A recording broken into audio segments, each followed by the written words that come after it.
पल्लवी अग्रहरी, आप देख रहे हैं खबर दृष्टिकोण चैनल। तो चलिए अब बात करते हैं लखनऊ चारबाग बस स्टेशन की, जहां यूपी रोडवेज कर्मचारी संयुक्त परिषद की बड़ी मीटिंग और चुनावी प्रक्रिया पूरी हुई। प्रदेश भर की 200 से ज्यादा इकाइयों और 20 रीजनल इकाइयों के प्रतिनिधि इस बैठक में शामिल हुए। बता दें कि वार्षिक चुनाव के बाद आज केंद्रीय प्रबंध समिति और कार्यकारिणी के लिए चुनाव हुआ। घनश्याम यादव, जो उत्तर प्रदेश राज्य निगम कर्मचारी महासंघ के महासचिव है, उनकी देखरेख में ये पूरी प्रक्रिया शांतिपूर्ण माहौल में पूरी की गई। इस मौके पर निगम महासंघ के अध्यक्ष मनोज कुमार मिश्र मुख्य अतिथि के रूप में मौजूद रहे। बता दें कि लंबे समय तक चली इस कार्रवाई में गिरिजा शंकर तिवारी को दूसरी बार प्रांतीय अध्यक्ष चुना गया। वहीं गिरीश चंद्र मिश्र को लगातार 12वीं बार प्रांतीय महामंत्री पद की जिम्मेदारी सौंपी गई। बता दें कि लंबे समय तक चली इस कार्रवाई में गिरिजा शंकर तिवारी को दूसरी बार प्रांतीय अध्यक्ष चुना गया। वहीं गिरीश चंद्र मिश्र को लगातार 12वीं बार प्रांतीय महामंत्री पद की जिम्मेदारी सौंपी गई। आयु है वो हम नंबर 1 पे हो गए। 5 साल 3 महीना हमारे बस बेड़े में औसत आयु हो गई। तो एक तरफ हमें बसें तो मिल गई, लेकिन राष्ट्रीयगत मार्गों पर जिन पर हमारी बसें चलती हैं उन पर अवैध संचालन इस वक्त एक्सट्रीम पर है। जो डग्गरमारी है वो एक तो 4 पहिया गाड़ियां जो कारें हैं वो बहुत ज्यादा इस वक्त इन मार्गों पर चल रही है।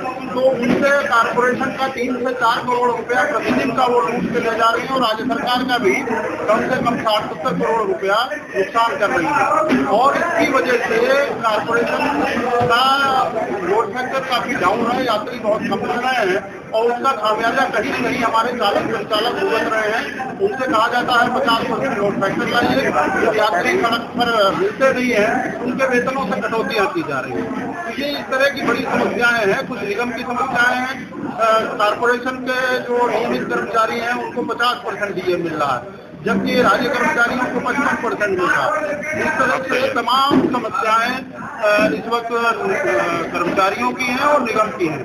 आज जो दायित्व मिला है, ये निश्चित रूप से जो कमेटी बनी है तो सब ने एक संकल्प लिया है कि जो भी चुनौतियां निगम और निगम कर्मचारियों के सामने है, चाहे वो संविदा के कर्मचारी हों, चाहे आउटसोर्स के कर्मचारी हों और चाहे नियमित कर्मचारी हों, इन सभी कर्मचारियों की समस्याओं को लेकर के रोडवेज परिषद संघर्ष करेगी और वो संघर्ष तब तक जारी रहेगा जब तक उनका समाधान सम्मानजनक ढंग से नहीं हो जाता।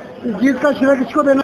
जीत का श्रेय तो आम कर्मचारियों का। असल में हमारे यहाँ 200 से अधिक हमारी प्राथमिक शाखाएं हैं जिनका चुनाव अभी हुआ। उसके बाद क्षेत्रीय प्रबंध समितियों का 20 क्षेत्रीय प्रबंध समितियां निगम मुख्यालय की इकाई है, इन सब के चुनाव हुए। वहां से जो निर्वाचित प्रतिनिधि आए उन्होंने आज प्रांत स्तर पर प्रांतीय अध्यक्ष महामंत्री, 4 उपाध्यक्ष, 4 उप महामंत्री, एक वरिष्ठ उपाध्यक्ष, एक अपर महामंत्री, एक संगठन मंत्री, एक कोषाध्यक्ष और एक प्रचार और सांस्कृतिक मंत्री का चुनाव किया है।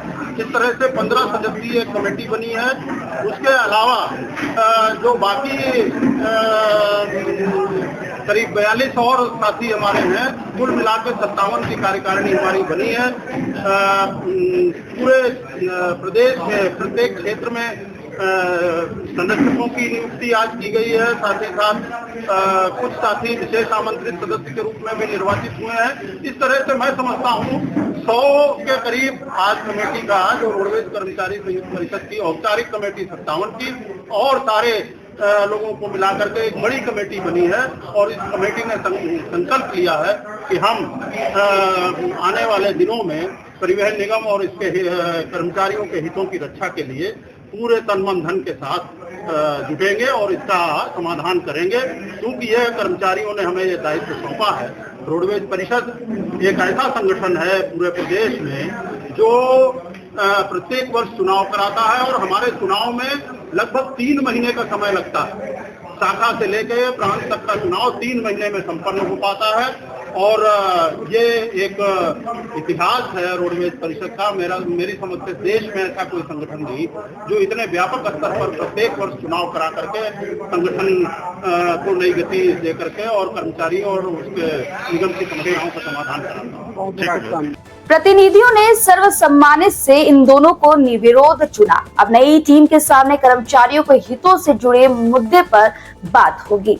इस खबर में बस इतना ही। आगे कैसे देश दुनिया की तमाम खबरों को देखने के लिए हमारे चैनल खबर दृष्टिकोण के साथ बने रहे।